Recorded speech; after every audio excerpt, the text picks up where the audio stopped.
Hey, what's going on, guys? Rome Gaming here. Before we get started, I just wanted to mention some of my socials in the description of the video. If you want to support the channel, please check those out. If you want to support the channel in other ways, please consider just dropping a like or a nice comment somewhere on the video. It really helps the algorithm push our content out there to a broader audience. With that being said, hope you guys enjoy the episode. Hey, what's going on, guys? Rome Gaming here, back to the video. Today's episode, we're just going to kind of talk generally at a high level how healing is feeling going into War Within. We're just about a week or two out from release. I'm not sure exactly when I'm going to make this video go live, but we're about 1 to 2 weeks out from releasing into War Within. So just kind of want to talk at a high level how healing is feeling. Let's first start with hero talent. So overall, they are making our gameplay a little bit more complicated. We're not really seeing any specs that are becoming less complicated outside of maybe Holy Paladin. They do have far less button bloat now, but button bloat's kind of a separate issue. But again, going back to most specs, you're probably going to have a couple extra buttons to press across the board. Now, whether or not that's a good thing or a bad thing is kind of up to you to decide. Sure, you got more tools, but it is more things to worry about. All right, how does healing feel? So damage in the dungeons right now, as we're recording this video, is very bursty. So this is very similar to what we saw in season 1 of Dragonflight, and this kind of relates more to spot healing specifically, not necessarily AoE healing. It's literally people just getting one shot in your group.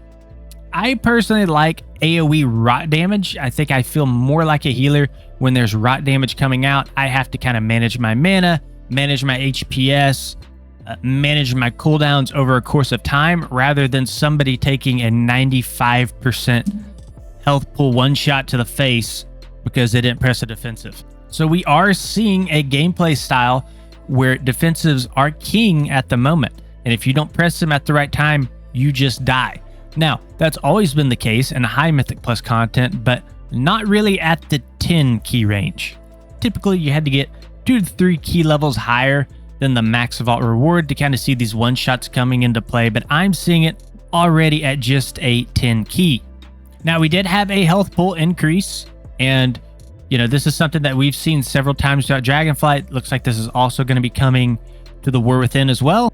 And it's not really a bad thing necessarily. It does make healing feel less spiky, but I don't think they gave us enough health, to be honest. I think that they could probably go another 10 to 20%.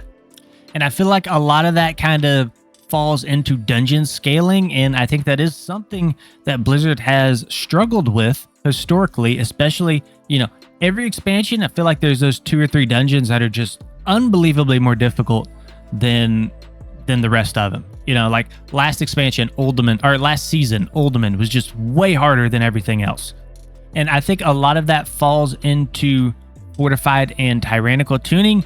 And now that we get them both at the same time, I'm hoping going forward, we don't run into so many balancing issues. We're not having to band-aid fix health pools every couple seasons. And it's just kind of a smoother progression from season to season. I think having fortified and tyrannical will help us from a balancing perspective overall, because now that's just another week the developers don't have to worry about. Now we can just put everything, all of our focus into the dungeon rather than the dungeon and the week. Now, all that brings us to tanks. So tanks have gotten hit with a nerf hammer pretty hard, and you're really going to feel the spikiness on a tank who's not playing their spec properly. So tanks can't go in anymore and just face tank 20 mobs. Now, if they're not pressing a defensive, they're going to feel it. And on the flip side of that, that kind of punishes us as a healer, because that's just something else that we have to worry about now. So playing with a good tank and playing with a bad tank is going to feel very noticeable. Another spec that I'm really feeling it on is Blood Decay. Their health pools are going from 100% to 20%, like a ping pong. I mean, there's just nothing you can really do, unfortunately, to heal that spec. I do think that they should rework Blood Decay a little bit to soften their health pools, because it's just absolutely crazy right now. But anyways, I'm ranting. That's a discussion for another video. And also, I guess one more side rant here. I don't really know why Blizzard wants to nerf tanks. I feel like they should be incentivizing people to play tanks and healers. Tanks and healers should feel like the carries of the group in some sort of way.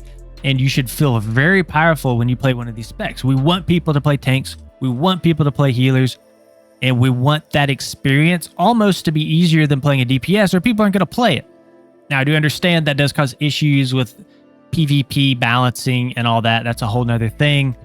But, you know, I don't feel that the banhammer on the tanks was really justified. Now, let's quickly talk about why you might actually want to play healer. I know I've talked about some negative stuff, but playing a healer, there's a lot of pros to it. So first one is going to be that you are a pug carry. So you have the ability to make up for other people's mistakes if they stand in the thing that they're not supposed to. Even though that there is a lot of spiky damage right now, if they don't get one shot, you can actually save them. Now, while you can be a pug carry, I'm not saying you're not going to have to work for it. If people are standing in things that they're not supposed to be standing in, you are going to feel it as a healer. But playing your class well, you do have that ability to carry the group. Another pro to playing a healer is there's less time investment than a lot of the other specs. You know, you can just get into groups extremely easily playing a healer spec. So no more waiting in LFG. If you have a Raider IO score that is pretty close to the key level that you're signing up for, it's almost always an instant invite. So that's really neat because that's less time that I'm spending in LFG, and I can make alt healers, and I'm just constantly being invited into groups. And on top of that is if you get a main healer that's really high and it's showing on your Raider IO profile, that's just going to incentivize people to invite you even faster. Now, the most important reason to play a healer out of everything that I just talked about is it's going to help you understand the game better. I think it truly makes you a better player to learn healing because you understand your mistakes at both a spec and a class level, and then also at the dungeon level as well. And it just kind of teaches you how to identify problems and whether that problem is with you or with somebody else. You can almost instantly know, right, if you play healer, where the problem came from and who caused it. And the reason for that is because you can notice damage patterns. So if you are very familiar with healing, you'll know where damage is supposed to happen and where it's not supposed to happen. And you can quickly identify, you know, what the issue is that your team's facing. And then not only that, let's just say, for example, you have a healer alt. Everything that you learned on your healer in terms of where damage is happening, you can take that knowledge to your DPS character, and it's just going to make you that much better DPS player. So I personally think that everyone should have a healer alt. I truly think it does make you better at the game. Now, final point that we're going to talk about here is how are the dungeons feeling right now? And I will be completely honest, they feel all over the place. I think some of this might be more of a testament to not being able to vet people very well in beta. Nearly everyone has a 0 Raider IO score because we're all on alts. But a majority of my keys have been fails. And, you know, that's not only at the 10 level, but at the 7, 8, and 9 levels as well. There's still a huge damage profile. And I think a lot of this attributes to that 15-second death timer. You know, if you have 1 or 2 wipes, the key is pretty much done because it's not only the 15-second death timer, it's the run back as well. Now, the last thing I want to talk about is the new affixes. So most of the affixes aren't too bad, to be honest. There is one really bad one, though, for us as healers, and that's going to be Zalatas Bargain Devour. So basically, you can see in the first sentence here, this is the new afflicted affix.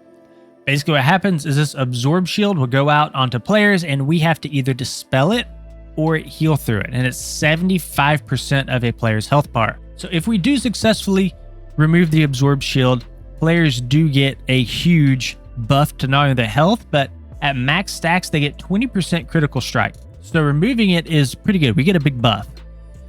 But if you don't remove it, it will tick players down at 1% of their max health every 1 second. And it will also heal mobs for 25% of their health. So this actually just got added a couple of weeks ago. And it's kind of concerning that they would add something this big, this close to release. There's only been a couple weeks to really test it out. My main concern with this isn't necessarily like the damage that goes out or people dying necessarily. My main concern with it is not everybody can dispel this as effectively as others. So for example, a restoration shaman just has to literally drop poison cleanse, and it's like the affix isn't even there. Priest can just drop a mass dispel and completely handle the affix. It's not really fair for a lot of the other healers that can't handle this as effective. I personally believe that there should not be a single affix in this game that every single spec can't equally handle. Now, I have also read, going back to the damage perspective of this, I have heard that this is actually pretty hard to heal through.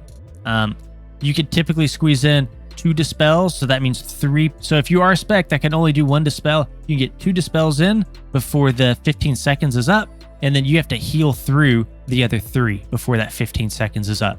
So if you thought it was difficult to get another party member to help you with dispelling Afflicted when there were only 2 of them max, now we have 5 to deal with. So hopefully you have a comp that can kind of help you dispel, or you have a lot of mana that you can just spam heal into this to kind of dump it, or you just are going to have to blow a cooldown to get rid of this basically.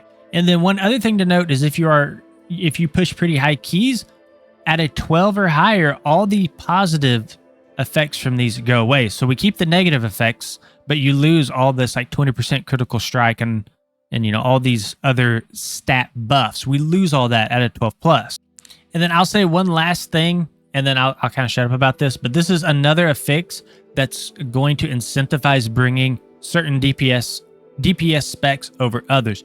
You're going to want to bring, you know, a druid with a dispel, an evoker with a dispel, a priest, another priest with a dispel, when we do have this Devourer affix to worry about. You know, the whole idea of these new affixes were to be inclusive of all the specs in the game, and I think the Devourer affix goes directly against that idea.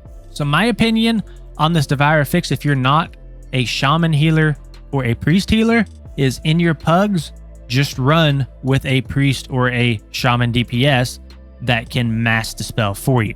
So as long as you have one of those 2 specs in your group on these weeks, this is pretty much going to be a non-affix.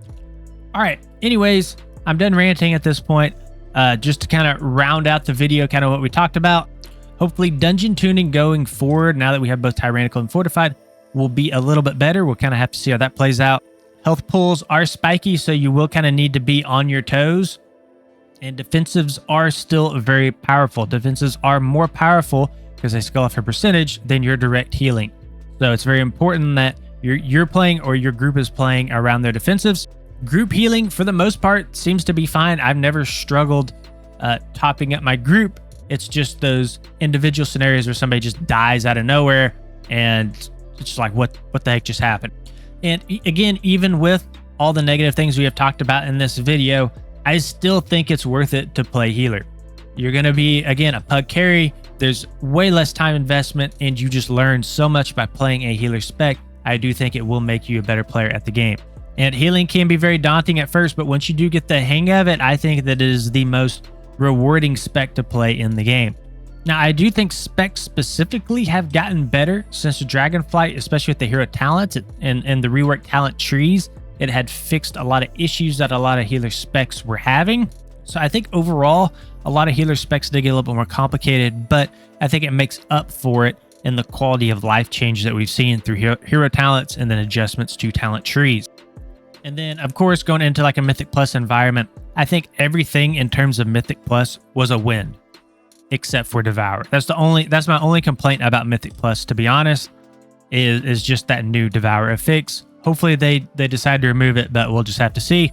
So pretty much wins across the board outside of the spikiness and then outside of this Devour affix.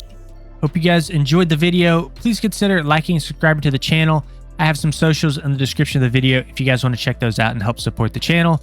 See you on the next one.